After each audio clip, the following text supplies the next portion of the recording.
Ichapur Nawabganj WC Banerjee এলাকার বাসিন্দা রীতা সাহা শনিবার সকালে বাড়ি পরিষ্কার করার কাজের সময় বাড়ির ব্যালকনি থেকে পড়ে যান। আওয়াজ পেয়ে তার স্বামী অশোক কুমার সাহা তাকে রক্তাক্ত অবস্থায় উদ্ধার করে ব্যারাকপুর BN বোস মহকুমা হাসপাতালে নিয়ে এলে চিকিৎসকরা রীতা সাহাকে মৃত বলে ঘোষণা করেন।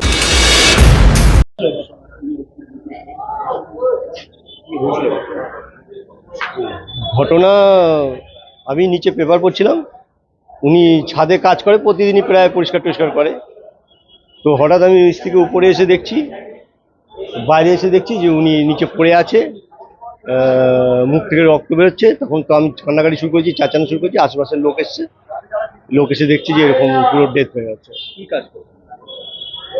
উনি একটা পার্ট টাইম DPSC-তে কাজ করতেন, ব্যারাকপুর বারাসতে। ওনার নাম রীতা সাহা দাস, বয়স 58-59। ছাদ থেকে না, মানে ব্যালকনির থেকে পড়ে গেছে। ব্যালকনির থেকে পড়েছে বা নিচ থেকে পড়েছে, আমি কনফার্ম নয়, কারণ কোথার থেকে পড়েছে এটা কনফার্ম নেই, যেহেতু আমি দেখিনি না, আমি বুঝতে পারছি না। না না, এমনি এসছি। হ্যাঁ, অশোক কুমার সাহা।